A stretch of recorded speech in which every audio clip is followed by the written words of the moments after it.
जय हिंद दोस्तों, स्वागत है आप सभी का एक बार फिर से हमारे YouTube चैनल दी कॉपी पेन में। तो हम लोग भारतीय स्वतंत्रता संग्राम की बात कर रहे थे और काफ़ी पॉइंट्स हो चुके थे। और लास्ट वीडियो में आप लोगों ने शायद साइमन कमीशन 3 फरवरी 1928 को भारत आया, यहाँ तक हो चुका था।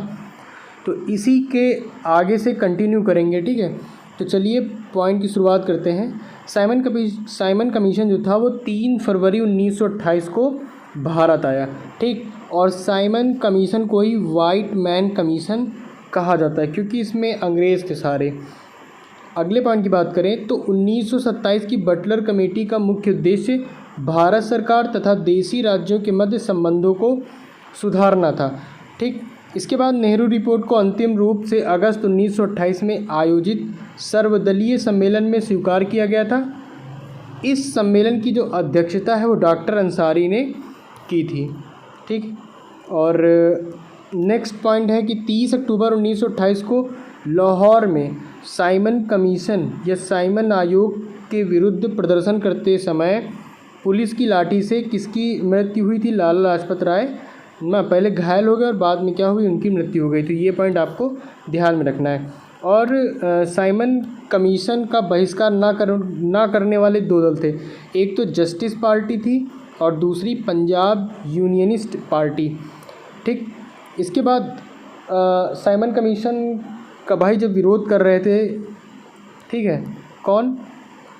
लाला लाजपत राय। तो जब पुलिस ने लाठीचार्ज करी तो उससे वो घायल हुए और बाद में क्या हुई, उनकी मृत्यु हो गई। तो इसका मतलब भगत सिंह के नेतृत्व में पंजाब के क्रांतिकारियों ने 17 दिसंबर 1928 को लाहौर के तत्कालीन सहायक पुलिस कप्तान सैंडर्स को गोली मार दी, ठीक। किसको गोली मार दी? सैंडर्स को। पब्लिक सेफ्टी बिल पास होने के विरोध में 8 अप्रैल 1929 ईस्वी को बटुकेश्वर दत्त एवं भगत सिंह ने दिल्ली के सेंट्रल लेजिस्लेटिव असेंबली में खाली बेंचों पर बम फेंका। क्रांतिकारियों ने अपने पर्चे में कहा था कि उनका मकसद किसी की जान लेना नहीं बल्कि बहरे कानों तक अपनी आवाज़ पहुंचाने के लिए है। और नोट करके एक पॉइंट पढ़ेंगे। भगत सिंह एवं बटुकेश्वर दत्त के बम फेंकने के समय असेंबली के जो अध्यक्ष थे वो विट्ठल भाई पटेल सदारत कर रहे थे। अगले पॉइंट की बात करते हैं। कांग्रेस ने 1929 में लाहौर अधिवेशन में, तो लाहौर अधिवेशन कब हुआ था? 1929 में। और इसी में पूर्ण स्वराज का अपना लक्ष्य घोषित किया था। तो ये पॉइंट आप याद रख लीजिए। इस अधिवेशन की अध्यक्षता जवाहरलाल नेहरू ने की थी। तो जो लाहौर अधिवेशन हुआ था 1929 में, उसकी अध्यक्षता किसने की थी? जवाहरलाल नेहरू ने। 31 दिसंबर 1929 को रात के 12 बजे जवाहरलाल नेहरू ने रावी नदी के तट पर नवग्रहित तिरंगे झंडे को फहराया। इसी अधिवेशन में 26 जनवरी 1930 ईस्वी को प्रथम स्वाधीनता दिवस के रूप में मनाने का निश्चय किया गया। और इसी के साथ प्रत्येक 26 जनवरी को, ठीक, स्वतंत्रता दिवस के रूप में मनाए जाने की परंपरा शुरू हुई, ठीक। ये तो पता ही है आपको। चलिए अब दांडी मार्च के बारे में बात कर लेते हैं। 12 मार्च 1930 को गांधी जी अपने 79 समर्थकों के साथ साबरमती स्थित अपने आश्रम से लगभग 322 किलोमीटर दूर दांडी के लिए प्रस्थान किया। लगभग 24 दिनों के बाद 6 अप्रैल 1930 को दांडी पहुंचकर गांधी जी ने नमक कानून तोड़ा और सविनय अवज्ञा आंदोलन की शुरुआत की, ठीक। कौन से आंदोलन की? सविनय अवज्ञा आंदोलन की शुरुआत की। सुभाष चंद्र बोस ने गांधी जी के नमक सत्याग्रह की तुलना नेपोलियन के एल्बा से पेरिस यात्रा से की थी। तो ये आप अपने ध्यान में रख सकते हैं ये पॉइंट। इसके बाद गांधी इरविन समझौते की बात कर लेते हैं क्योंकि दांडी मार्च आपको पता चल गया 1930 में, 12 मार्च 1930। और नेक्स्ट पॉइंट है 4 अप्रैल 1931 को, ठीक, गांधी इरविन पैक्ट हुआ। कहीं 5 मार्च भी दिखाता है, तो 4 या 5। इसके बाद गांधी जी ने सविनय अवज्ञा आंदोलन स्थगित कर दिया। गांधी इरविन समझौता को दिल्ली समझौता के नाम से भी जाना जाता है, ठीक। और 1931 में सरदार वल्लभ भाई पटेल की अध्यक्षता में हुई कांग्रेस के कराची अधिवेशन में पंडित जवाहरलाल नेहरू ने मूल अधिकारों व आर्थिक कार्यक्रम पर संकल्प प्रारूपित किया। इस प्रस्ताव को बनाने में एम.एन. राय ने नेहरू की मदद की थी और इसी अधिवेशन में गांधी इरविन पैक्ट को स्वीकार किया गया एवं गांधी जी को द्वितीय गोलमेज सम्मेलन में भाग लेने की अनुमति प्रदान की गई। इसी समय गांधी जी ने कहा था कि गांधी मर सकते हैं परंतु गांधीवाद नहीं। अब भाई दूसरा गोलमेज सम्मेलन 7 सितंबर 1931 को हुआ।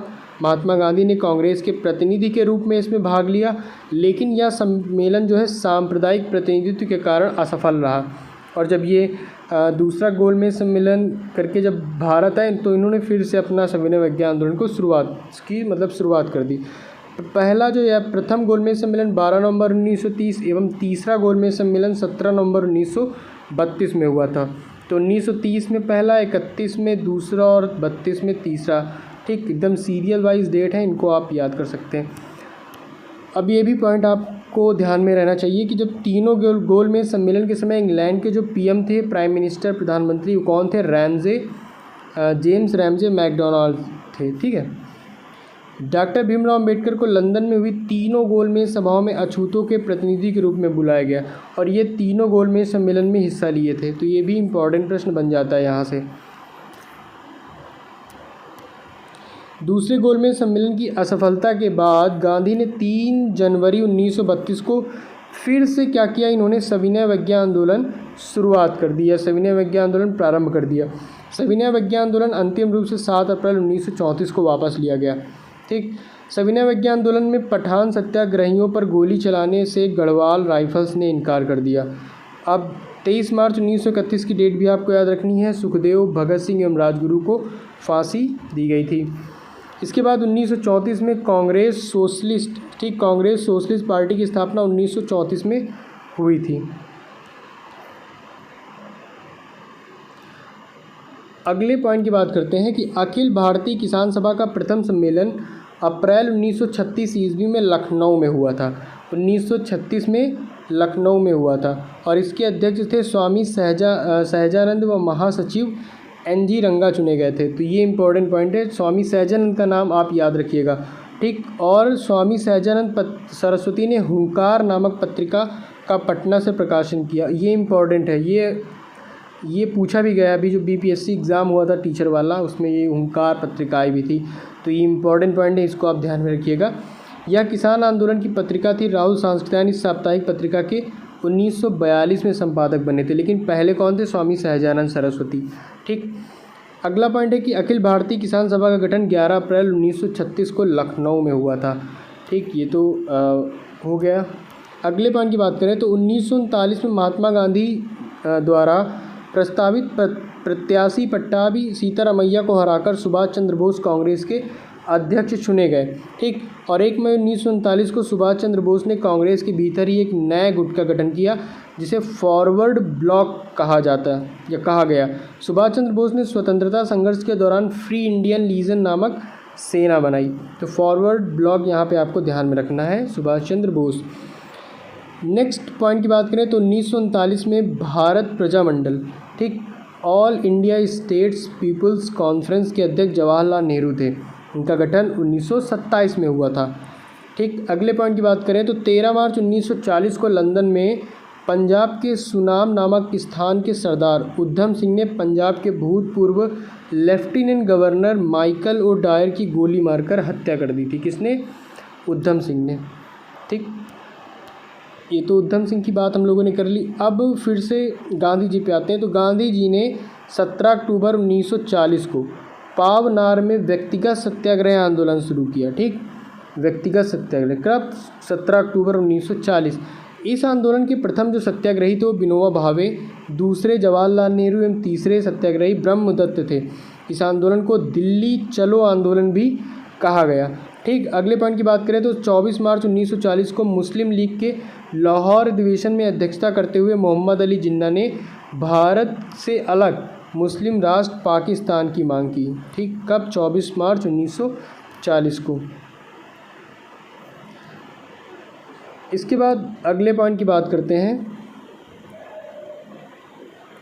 पाकिस्तान शब्द का सर्वप्रथम प्रयोग लंदन के कैम्ब्रिज विश्वविद्यालय के एक विद्यार्थी चौधरी रहमत अली, ठीक, और उसके 3 साथियों ने जनवरी 1933 में प्रकाशित किए गए एक पैम्पलेट, ठीक, अब या फिर कभी नहीं, नाउ और नेवर में किया। इसके बाद 1940 में लॉर्ड लिनलिथगो ने अगस्त घोषणा, तो अगस्त प्रस्ताव या अगस्त घोषणा 1940, ये डेट आपको याद रखनी है। तो इसके द्वारा मुसलमानों को आश्वासन दिया गया कि ब्रिटेन और भारत के बीच किसी भी समझौते की स्थिति में अल्पसंख्यकों की सुरक्षा का पूर्ण ध्यान रखा जाएगा। ठीक, अब 1942 में वर्धा में कांग्रेस ने अंग्रेज़ों भारत छोड़ो प्रस्ताव पारित किया और 7 अगस्त 1942 को कांग्रेस की बैठक बम्बई के ऐतिहासिक ग्वालियर टैंक में हुई। इसकी अध्यक्षता अब्दुल कलाम आज़ाद ने की थी। ठीक, और गांधी के भारत छोड़ो प्रस्ताव को कांग्रेस कार्य समिति ने 8 अगस्त 1942 को स्वीकार कर दिया और भारत छोड़ो आंदोलन की शुरुआत, ये डेट आपको याद रखनी है, 9 अगस्त 1942 को हुई और इसी आंदोलन में गांधी जी ने करो या मरो का नारा दिया। इसके बाद 9 अगस्त 1942 को प्रातःकाल ऑपरेशन जीरो आवर, ठीक, इसमें ही गांधी जी एवं कांग्रेस के अन्य सभी महत्वपूर्ण नेता को क्या कर दिया गया, गिरफ्तार कर लिया गया और गांधी जी को कहाँ रखा गया था, पूना के आगा खां महल में तथा कांग्रेस कार्यकारिणी के अन्य सदस्यों को अहमदनगर के दुर्ग में रखा गया। सरोजनी नायडू एवं कस्तूरबा गांधी को भी आगा खां पैलेस में रखा गया था। जवाहरलाल नेहरू को अल्मोड़ा जेल में, राजेंद्र प्रसाद को बांकीपुर जेल में और मौलाना अबुल कलाम आज़ाद को बांकुड़ा जेल में रखा गया और 6 मई 1944 को गांधी जी को जेल से छोड़ दिया गया। उषा मेहता, ठीक, उषा मेहता भारत छोड़ो आंदोलन के समय खुफिया रेडियो चलाने के कारण पूरे देश में विख्यात थी। तो खुफिया रेडियो चलाने के बारे में या फिर के कारण कौन विख्यात था, उषा मेहता। भारत छोड़ो आंदोलन के उपरांत मुस्लिम लीग एवं कांग्रेस के बीच संवैधानिक गतिरोध को दूर करने के लिए सी राजगोपालाचारी ने 1944 में वे आउट नामक पैम्पलेट जारी किया। ठीक, आज़ाद हिंद फौज की स्थापना का विचार सबसे पहले कैप्टन मोहन सिंह के मन में आया था। चलिए, ये तो बात हो गई। अगले पॉइंट की बात करें तो आज़ाद हिंद फौज की प्रथम डिवीज़न का गठन जो हुआ था वो 1 सितंबर 1942 को कैप्टन मोहन सिंह के द्वारा किया गया था, लेकिन वह असफल रहा। लेकिन आज़ाद हिंद फौज का सफलतापूर्वक स्थापना का जो श्रेय है वो रास बिहारी बोस को जाता है। याद रखिएगा, रास बिहारी बोस को जाता है। अब स्वतंत्रता की लड़ाई में सुभाष चंद्र बोस अग्रणी क्रांतिकारी थे। भारत की स्वतंत्रता हेतु विदेशी सहायता प्राप्त करने के लिए बोस 1941 में जर्मनी पहुँचे। वहाँ जर्मन विदेश मंत्रालय की सहायता से उन्होंने द फ्री इंडिया सेंटर का गठन किया, जहाँ से वे आज़ादी के पक्ष में पर्चे छपवाते थे तथा भाषण देते थे। 1942 में बोस ने उत्तरी अफ्रीका से पकड़े गए भारतीय युद्ध बंदियों को भर्ती कर 10,000 सैनिकों का दल गठित किया, जिसे फ्री इंडिया लीजन कहा गया। क्या कहा गया? Free India legion. फिर आगे इन्हीं की बात करते हैं तो सुभाष चंद्र बोस ने 21 अक्टूबर 1943 को सिंगापुर, ये स्थान आप याद रखिएगा, सिंगापुर में स्वतंत्र भारत की अस्थायी सरकार का गठन किया, ठीक, जिसका जर्मनी व जापान ने समर्थन किया। इसके बाद अक्टूबर 1943 में सुभाष चंद्र बोस को आज़ाद हिंद फौज का सर्वोच्च सेनापति बनाया गया। आज़ाद हिंद फौज के 3 ब्रिगेडों के नाम सुभाष ब्रिगेड, गांधी ब्रिगेड एवं नेहरू ब्रिगेड एवं महिलाओं के ब्रिगेड का नाम बात करें तो लक्ष्मीबाई रेजिमेंट था। आज़ाद हिंद फौज का झंडा कांग्रेस के तिरंगे झंडे की भांति था, जिस पर दहाड़ते हुए शेर का चिन्ह था। ठीक, 8 नवंबर 1943 को जापान के अंडमान और निकोबार द्वीप सुभाष चंद्र बोस को सौंप दिए गए। नेताजी ने इनका नाम क्रमशः शहीद द्वीप और स्वराज द्वीप रखा। याद रखिएगा, शहीद द्वीप और स्वराज द्वीप। 22 सितंबर 1944 को सुभाष चंद्र बोस ने शहीदी दिवस मनाया। फिर टोक्यो जाते हुए फार्मूसा द्वीप के बाद अचानक हवाई जहाज़ में आग लग जाने के से सुभाष चंद्र बोस 18 अगस्त 1945 को मारे गए, लेकिन ये कोई कंफर्म नहीं हुआ कि उनकी डेथ ही हुई थी। ठीक, क्योंकि इस दुर्घटना को अभी तक प्रमाणित नहीं माना गया है। सुभाष चंद्र बोस का जन्म 23 जनवरी 1897 को कटक, उड़ीसा में हुआ था। ठीक, अगले पॉइंट की बात करें तो आज़ाद हिंद फौज के गिरफ्तार अधिकारी पीके सहगल, कर्नल गुरुदयाल ढिल्लन एवं मेजर शहनवाज खां पर राजद्रोह का आरोप लगाकर दिल्ली के लाल किले पर नवंबर 1945 में मुकदमा चलाया गया और वायसराय ने इनकी सज़ा माफ़ कर दी। इसके बाद आज़ाद हिंद फौज के अभियुक्तों की तरफ से अरुणा आसफ अली, तेज बहादुर सप्रू, जवाहरलाल नेहरू, भूला भाई देसाई, एवं के.एन. काटजू ने क्या की थी, पैरवी की थी। ठीक, नेक्स्ट पॉइंट की बात करें तो कराची में 20 फरवरी 1946 को वायुसेना के कुछ सैनिकों ने ब्रिटिश सरकार के विरुद्ध हड़ताल कर दी। बम्बई, लाहौर, दिल्ली में भी यह शीघ्र ही फैल गई। इसमें लगभग 5,200 या 5,200 सैनिकों ने भाग लिया और इनकी पहली मांग या प्राइमरी या जो मुख्य मांग थी, भारतीय और अंग्रेज़ सैनिकों में बराबरी का व्यवहार किया जाए। ठीक, शाही नौसेना का विद्रोह, ये भी पढ़ लेते हैं, शाही नौसेना का विद्रोह। तो रॉयल इंडियन नेवी के विद्रोह की शुरुआत जो है वो 18 फरवरी, ठीक, 14 फरवरी तो याद रहता है, 4 दिन और बढ़ा लेना तो 18 फरवरी हो जाएगा। उसी समय शाही नौसेना का विद्रोह की मतलब क्या, शुरुआत हुई थी। तो 18 फरवरी को हुई, जब बम्बई के HMIS तलवार के, नाम याद रखिएगा, HMIS तलवार के 1100 नाविकों ने नस्लवादी भेदभाव और ख़राब भोजन के प्रतिवाद में हड़ताल कर दी। 19 फरवरी को कराची के नाविकों ने भी हड़ताल कर दी। कराची में दमनपूर्वक आत्मसमर्पण कराया गया, जिसमें 6 नाविक मारे गए। नौसेना विद्रोह में इनकलाब जिंदाबाद, जय हिंद, हिंदू मुस्लिम एक हो, ब्रिटिश साम्राज्यवाद मुर्दाबाद, आज़ाद हिंद फौज के कैदियों को रिहा करो, ये ऐसे नारे लगाए गए। ठीक, और इनके समर्थन में 3 झंडे साथ चलते थे, कांग्रेस का झंडा या कांग्रेस का तिरंगा, लीग का हरा और बीच में कम्युनिस्ट पार्टी का लाल झंडा। सरदार पटेल एवं जिन्ना ने इन्हें आत्मसमर्पण की सलाह दी और 24 फरवरी 1946 को विद्रोहियों ने आत्मसमर्पण करते हुए कहा कि हम भारत के सामने समर्पण कर रहे हैं, ब्रिटेन के सामने नहीं। ठीक, काफ़ी बड़ी बात कही थी। अब यहाँ से थोड़ा और ध्यान से पढ़ना है। कैबिनेट मिशन 1946, डेट याद रखिएगा 1946।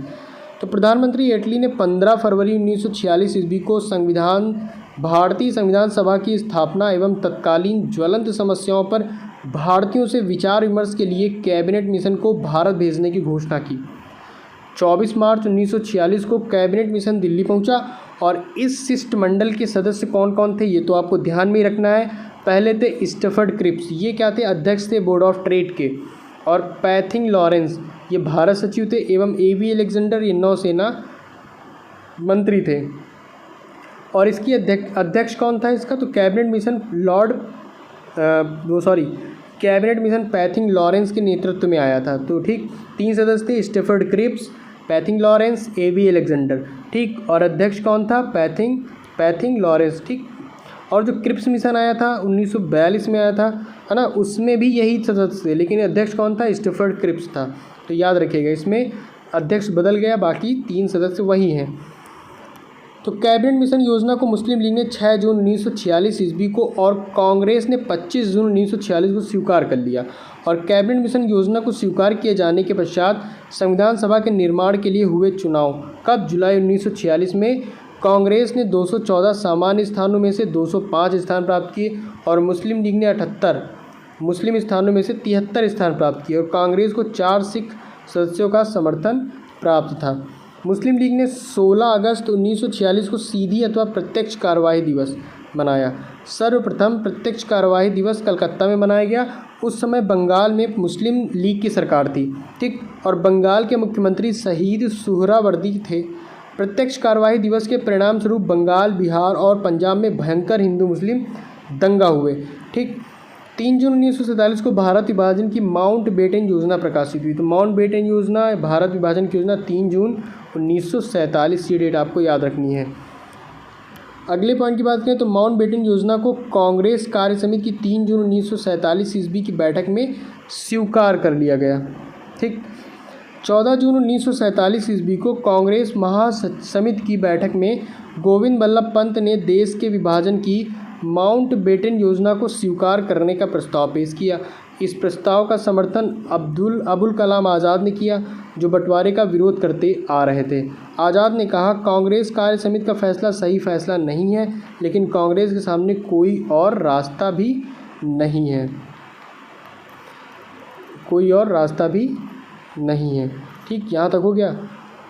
आगे बात करेंगे कि गांधी, नेहरू और पटेल के समर्थन के बावजूद कांग्रेस कार्य समिति का देश विभाजन का प्रस्ताव अखिल भारतीय कांग्रेस समिति में सर्वसम्मति से पास ना हो सका। 161 सदस्यों ने उनके खिलाफ वोट दिया या वे तटस्थ रहे। और प्रस्ताव का विरोध करने वालों में सिंध कांग्रेस के नेता चौथराम मिडवानी, पंजाब कांग्रेस के अध्यक्ष डॉक्टर किचलू पुरुषोत्तम दास टंडन, मौलाना हफीजुर रहमान आदि थे। ठीक, तो ये लोगों ने विरोध किया था। इसके बाद मुस्लिम लीग की काउंसिल की बैठक, ठीक, मुस्लिम लीग की काउंसिल की बैठक माउंटबेटन योजना पर विचार करने के लिए इनकी कब बैठक हुई थी? 10 जून 1947 को नई दिल्ली में बुलाई गई। लीग ने भारी बहुमत से इस योजना को स्वीकार किया। लीग की बैठक में उपस्थित 400 सदस्यों में से सिर्फ 10 सदस्यों ने क्या किया था? इसका विरोध किया था। इसके बाद 4 जुलाई 1947 को ब्रिटिश संसद में भारतीय स्वाधीनता विधेयक पेश किया गया और 15 जुलाई को बिना किसी संशोधन के हाउस ऑफ कॉमन्स द्वारा, 16 जुलाई को हाउस ऑफ लॉर्ड्स द्वारा पास कर दिया गया और 18 जुलाई 1947 को उस पर ब्रिटिश सम्राट के हस्ताक्षर हो गए। इसके अनुसार देश को 15 अगस्त 1947 को 2 डोमिनियन स्टेट, ठीक, भारत और पाकिस्तान में बांट दिया जाएगा। दोनों डोमिनियनों को पूरी स्वतंत्रता तथा संप्रभुता सौंप दी जाएगी। 14 अगस्त को पाकिस्तान अधिराज और 15 अगस्त को भारतीय अधिराज की स्थापना होगी। ठीक, अब नोट करके लिखा है वो भी पढ़ लेते हैं। भारत की आज़ादी के समय इंग्लैंड का जो सम्राट था वो जॉर्ज सिस्टम यानी जॉर्ज 6 था। यह भारत का अंतिम सम्राट एवं कॉमनवेल्थ नेशन का प्रथम प्रधान था। ठीक, तो चलिए आज की वीडियो में इतना ही रखेंगे ना, बाकी कल से यहाँ से हम लोग कंटिन्यू करेंगे। तो आज की वीडियो में इतना ही है और वीडियो में अंत तक बने रहने के लिए आपका बहुत बहुत धन्यवाद। जितने भी पॉइंट्स बताए गए हैं वो एग्ज़ाम की दृष्टि से काफ़ी महत्वपूर्ण है, तो उनको आप ज़रूर ध्यान में रखिए। ठीक, तो चलिए मिलते हैं हम लोग अपने अगले वीडियो में। तब तक स्वस्थ रहिए, मस्त रहिए और बढ़िया से पढ़ाई करते रहिए।